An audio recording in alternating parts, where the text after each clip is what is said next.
What's going on, my people? Welcome to another episode of the Urban Wall Street Project. I'm your host, Earl Christian III, of course. We have a dynamic show. I know a lot of you out there love the music industry. You have passion and you aspire to be in the industry, whether it's behind the scenes or in front of the camera. But before you get into that business, you better know your business, because the show lasts 10 minutes, but the business is 24 hours. Well, in my house today, I have a very esteemed colleague and guest, Mr. James L. Walker. He's written an amazing book, This Business in Urban Music. Without further ado, we're going to get into it. Get your pens and pads out because the lesson is about to begin. My brother, what's going on? What's going on, man? Happy to have you here, brother James Walker. They don't know, ain't you, brother of mine, but let's talk about it. First things first, let the people know, who is James Walker? I'm an entertainment lawyer based in Connecticut, Stamford, 20 miles or so up the road. We've got about 20 people on our staff doing everything from entertainment law to music law to real estate law to corporate law, you name it. We're big on entrepreneurship. We encourage our clients to not just be urban artists, but get out here and own a piece of the urban community. That's right, that's right. It's all about that ownership. And I wanted to go a few things, I'm always moving, but I wanted some things down. I know you have a variety of different business interests. Let's talk about some of those, before we get into it, but let's talk about some of the man behind the business. You and I went to Howard together. When I came out of Howard, I went back to Howard Law School, got my law degree from Howard, did the big firm thing, started in my basement maybe 12 years ago or so. Now we have our own law building. Excellent. In Stamford. We have another one in New Haven County, and both buildings are fully loaded, staff working around the clock. We have another team, J. Walker Realty, that handles about 40 or so apartments for us. Then we have another team that have halfway houses. Okay. We partnered up and we own a women and a men's halfway house. Okay. Where we take brothers coming out of prison, get them in job training, get them back on their feet. We take sisters coming out.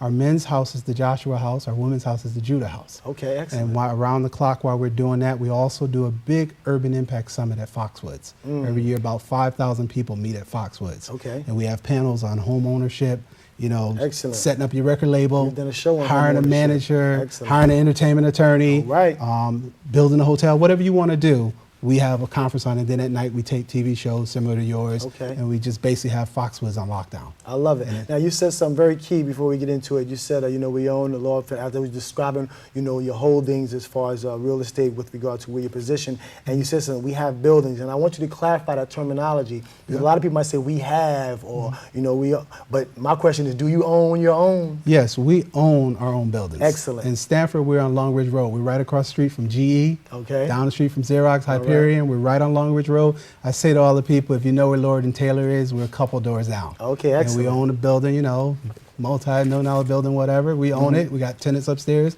We're on the first floor. And then we also own our office building in New Haven County. We've got doctors written on the first floor. Our Jewish brothers are renting our first floor. And then we're upstairs with our law office. And we're doing our thing. We believe that if you're going to be in this game, and you're going to work hard and make good music and do good contracts, as we try to do, then at the end of the day, you got to have something put away. So in 4 or 5 years, if you want to walk away from the game, you can cash out.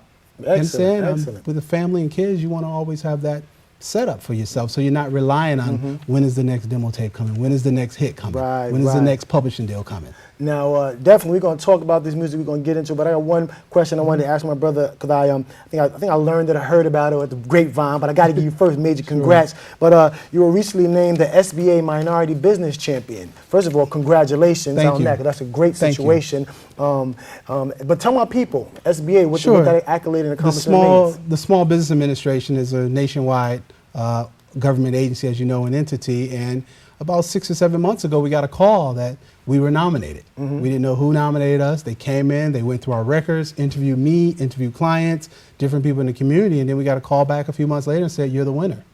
So we had to go to a dinner, and they give you the award, and you're in magazines and news press.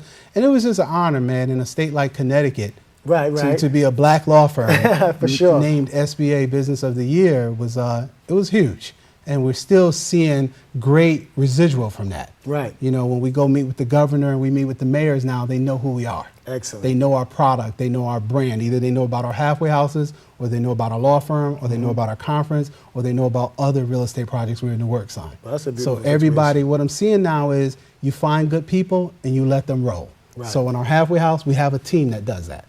With our law firm, we have a team that does that. With our conferences, we have a team that does that. And then I'm able to sit around and write a book and teach my law class. Definitely. I teach at UConn and Law that's School. what we're going to get into. So realizing now, we'll definitely come back for another show because I did a homeownership 101. And that was basically just an introduction. I had a colleague, my godbrother, who's done real estate. He's actually a 20-year vet in the Department of Corrections. Wow. And what he did, he positioned himself. So once he finished with corrections, he'd be going into real estate. So as he's exiting corrections this fall, he's sitting on 7 figures in cash and equity holdings in real estate. So now he can just get full-fledged into what he wants to do. So I definitely commend that and got to have you back because we're going to do a home ownership and just a whole commercial ownership as well. So I definitely want to do a show on that. When you're working with all these great artists, you know, as an entertainment lawyer, you see them in the midnight hour. Right. You see them in the early morning when they're struggling or having a tough day.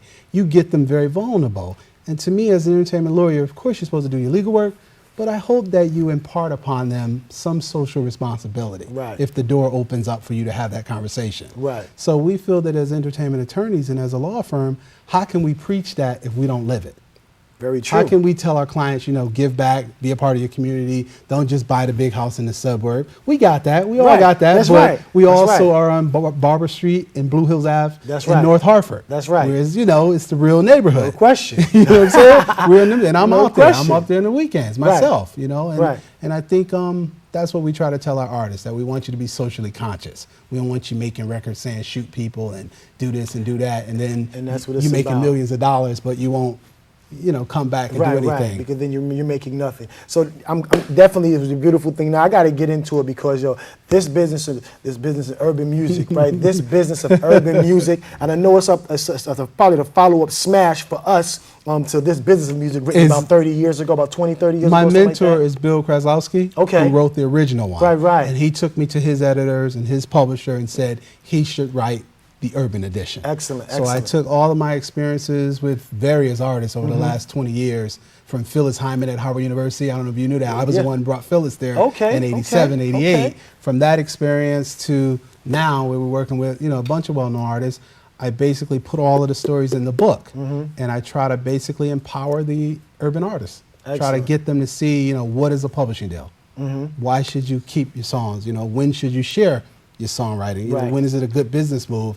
And I also try to get them to see ownership. Right now with the internet, you know, do you really need a label anymore? Right, and I was just speaking of that, like, do you? I mean, you could pretty much market and brand and blow yourself up with the internet. Everything if you get out here, I mean, you look at YouTube, these are boys in their garage, what, New Jersey, New York somewhere? They're in their garage, they create YouTube. Right. You know, and I tell these young kids, you know, if you got talent and you hot and you got your home studio, get up on that internet and do your thing. Let the labels come check you out. I mean, L.A. Reid is featured in the book. Yeah, I want to talk about that book. I know there's a lot of people, and we're going to get into this book, and you know, and I'm happy to have this because I've done kind of seemingly a running series with music industry. A lot of young people want to get into the music industry, and I want to make sure I'm talking to people from both spectrums. I've had my brother Anthony Hubbard, who's worked in behind the scenes and in the front of the scenes. I've talked to Matt Middleton, who's a colleague of ours, who's an entertainment attorney, to give the young urban America, young America, just a well-rounded view of the entertainment industry, and from different perspectives, from the legal perspective, from the artist perspective, from a management perspective, from a producer's perspective.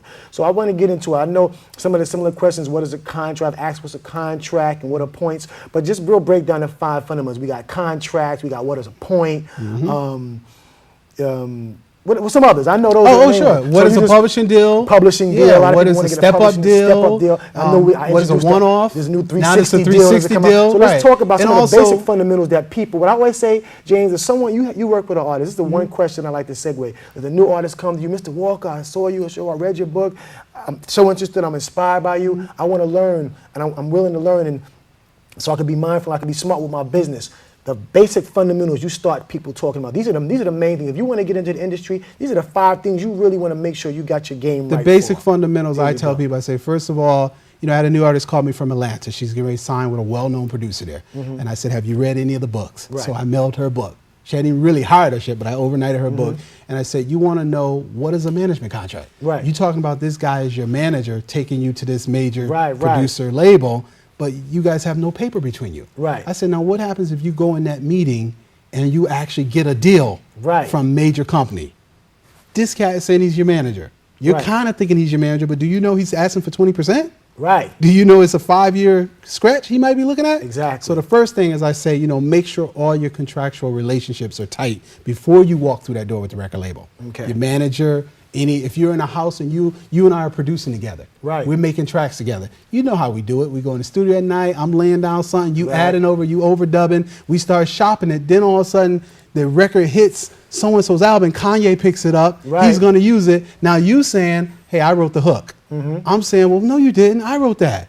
You're saying, but I created the music. I should own 80% or I should own Right. 50%. I'm Right. saying, no, you didn't. So now that breaks out. So we tell the guys, understand splits, understand what we call cue sheets. Cue Keep sheets. them in the studio so we can fill out Who's writer doing what. splits, Right, who's done right. what, keep Contributions. everything on paper. So Right. I've seen, I won't name the groups, but I've seen one of the biggest girl groups on the planet. Right. 3 girls, black, Right. beautiful, Okay. out of Houston. Let me see.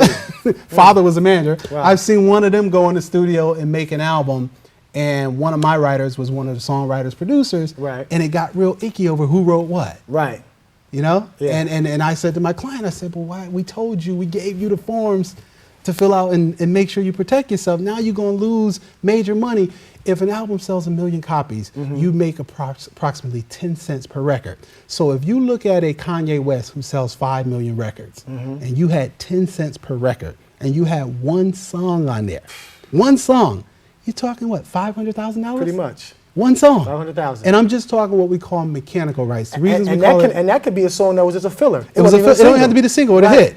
Now, and that's just what we call mechanical rights, which back in the day we used to make records mechanically. Now we got DVDs and all this Right, other right, stuff, right. and CDs and all this DAT and all that. Back in the day when Bill Kreslowski started and Right. Ogar started, we used to call it mechanical still because it was a different way. Right. So when a record sells on a CD, we call it a mechanical royalty. Right. A mechanical license is done. Okay. In the agreement, I give you a form to use. If anybody Definitely. ever, in the book, I give you a form to use. If anybody uses your song, Yes. you issue them a mechanical license. That's right. So in our Kanye example, if you're a young artist or young songwriter, Kanye uses your song, it sells 5 million copies, he would owe you 10 cents just for the CDs.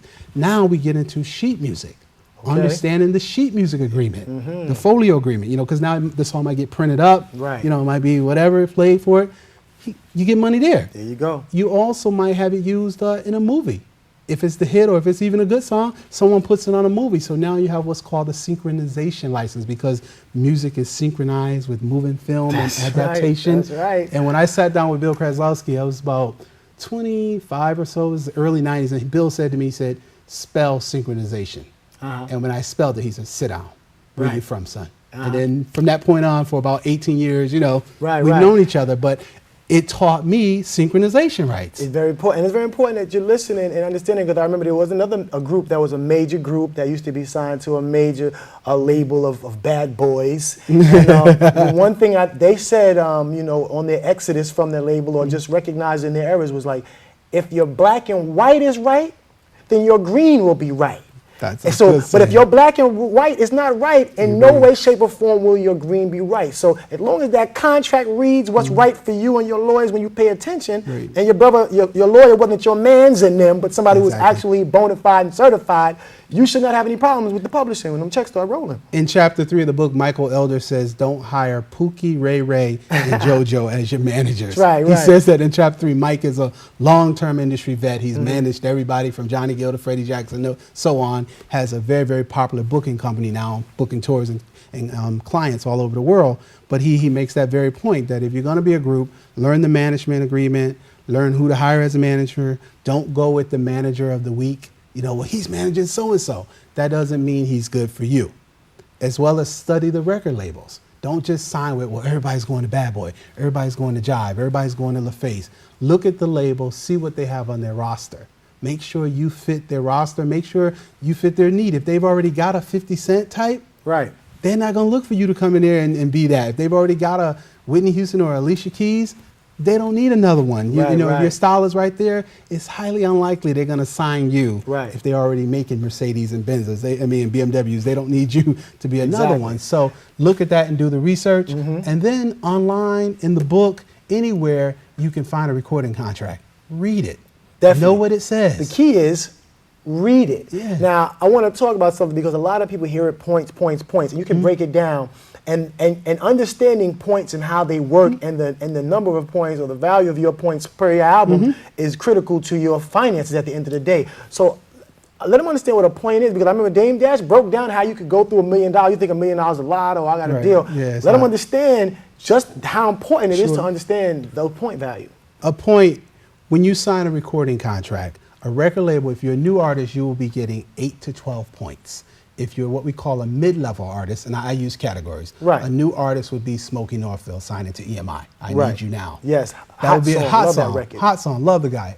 8 to 12%. A mid-level artist would be Brian McKnight. Okay. He could have points of 12 to 15, maybe even 16%, because he's sold millions of records. Right. A superstar artist, Alicia Keys, Nelly, Usher, you know him by one name, Prince. Right. They could be 15 to 20 points. If they're at 15 to 20 points, they could be making $1 to $2 a record, somewhere in that ballpark, depending on how they do it. Sales? For record sales. Right.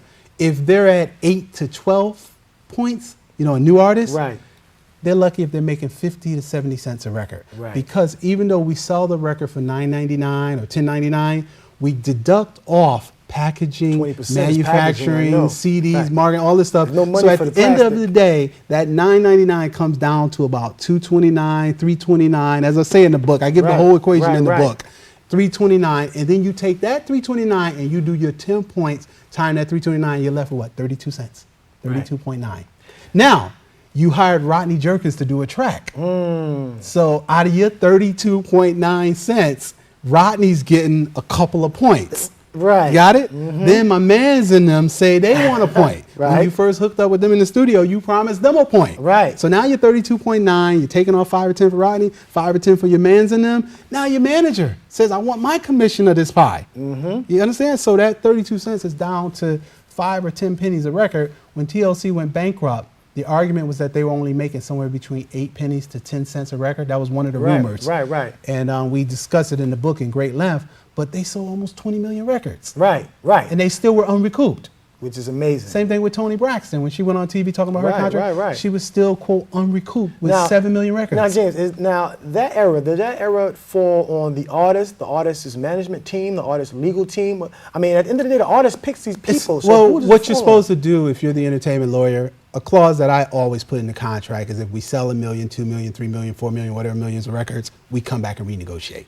So it's your out clause. You can get my artist for cheap, X points. But once they sell, the product is hot. You're coming back to the table. No question. Any good entertainment lawyer should know how to renegotiate. And you tell the label, look, if we hit 5 million records, you ain't gonna give my girl 8, 12 points, 30 cents a record, and you making $9.99. Come on. Not at all, no question. I mean, and a lot of times, in the heat of a new artist deal, no one is thinking that. Right. It's like, is Earl gonna sell 5 million? That's like Kanye, Usher. Who's gonna think of him selling 5 million? Then it happens, and it's like, everybody's thinking about it. Everybody's thinking about it. And a lot of times, you had an entertainment lawyer who might have been maybe lesser experienced in the beginning. Might have been from your hometown of Mississippi, not here in the Big Apple, really knowing how this industry works or the business of urban music, not really knowing. So you get a contract that's horrible. So you can't really blame the artist or the manager. It's a combination of people who should have caught it, but you always want to put a clause in there to renegotiate. You always want to put bumps in there. If I hit 5 million, my royalty rate jumps to Brian McKnight. If I hit 10 million, I jump to Prince or Alicia Keys. Because you're telling the label, look, you've already recouped your money. Why can't I make more money now? You've made millions, you've recouped and then some. But as L.A. Reid said on the radio, I was listening to him on Steve Harvey when I was writing the book, and he said it best, it's on you to do the research. Pretty much. It's your career, it's your business. So as people say, mind your business, truly, mind your business. Now, I know you had a whole chapter in here because one of the biggest stories or whatever they want to call it, snafus, controversies in the hip-hop world was the Lox's deal, Jadakiss deal with Bad Boy. And I think that set a trend. I think what that made a lot of young artists make aware. It seemed like they maybe put Puffy or Diddy or Bad Boy, made them look like the bad guys. But you have to really look further and understand why certain things happen or why a person's money wasn't the way it was supposed supposed to be. It can go back to contractual. But I know you talk about it at length. We did a whole chapter, I think 10 or 20 pages, called the Locks versus P. Diddy. Statutory rate versus three-quarter rate. What does it really mean? Right. Now, when we say statutory rate, is what we alluded to a few minutes ago. Right. Under the Copyright Act or the copyright law, you get your 10 cents approximately if you're getting what we call full stat. Right. So you sell 1 million records, 10 cents would be $100,000. Right. Pretty straightforward math. Pretty much. You sign a deal with a Bad Boy or a Jive or a Face, any of these major labels, as is tradition, they'll say we're only giving you 3/4 rate. And what that means is your 10 cent or your 9 cent now drops down to 6 or 7 cents. So your $1 million sale, your million platinum sales, right, you're now to 60 to 70 grand. Wow. In your contract, it will say, and you're in a co-publishing deal, meaning we share. You sign with Bad Boy record label and you sign with Combs Publishing or whatever the publishing entity is. Right. So in Jadakiss' case or situation, Styles P, Jacobs, all the brothers in the group, apparently what seemed to have happened, I haven't seen the contracts, but from the research, they signed with Bad Boy as an artist, then they also were signed as a songwriter. So even though they wrote 21 or so songs on the album, a lot of those songs, the publishing income was split with Diddy's companies. And mad respect for Diddy. He's a businessman. I respect him. We all Howard family. No question. I ain't got nothing but love for him. He's doing his thing. He's holding it down. No question. He's representing. He's a young man with a lot of pressure on him. If you run businesses, you understand the pressure of writing the mortgage checks every month, them tax checks as I write, and you understand when the $1 million things come in, you got to pay him. I deal with that, so I relate to him on that level. But Jadakiss, they didn't do their homework, and as a result, when their publishing went bad, they ran on Angie Martinez, Hot 97. They want to blast Puffy. He took our publishing. You can't really do that because he's not going to give you full statutory rate. No label is going to give you full statutory rate as a new artist. Right. You can fight for it and get it if you got a real keen, tenacious, lawyer who's tough. But for the most part, if you're a new songwriter, new artist, the label is going to ask you, can we reduce the 9 or 10 cent down to 6 or 7? Which means if you sell 2 million copies, instead of getting 200 grand approximately, you're dropping down to 150, 160. And then if you're in a split, they're sharing that publishing with you. Wow. And what you try to do as an entertainment lawyer is, deals I do, I'll say, okay, Earl is my client. We're going to sign him to Jive. Okay, you can do a co-pub, but you're only going to share on songs he writes for you. Exactly. If he writes for anybody outside of you, he'll keep the 9, 10 cents himself. Right. And I try to carve out something for you. Definitely. And we've been successful with that. Labels fight you a little bit, but it comes down to we really want Earl as a songwriter. We really want this one songwriter. So in the Puffy chapter, it's gotten a lot of attention because no one really gives you the numbers. We go through the timing of the song. If a song is longer than 5 minutes, the 9 or 10 cents can go up. So you see songs try to stay less than 5 minutes, the record labels, because they don't want to pay you over that, that cents. And what we try to explain in the chapter here is that the record sold 2 million copies. They probably grossed that full stat, the full 10 cent. They probably grossed about $2.7 million. Right. And if Puffy was in a co-pub deal with him, then he would have got, some Which serious, is pretty much what he does, and what every label does. Pretty much. If he was in a 3/4 deal with him where they agree, this is really funny. You sign a deal with me, we're going to share your songs, Earl, but you're going to license them to us at 3/4 rate, less than 10 cents. Wow. So we're shaving 25 cents right off the top, 25%, because you've agreed to give them to us at less, even though we're partners. Right. You follow me? No question. So you have to watch that as an entertainment lawyer, and as a songwriter and as an artist, you got to know what you're getting into before you sign it.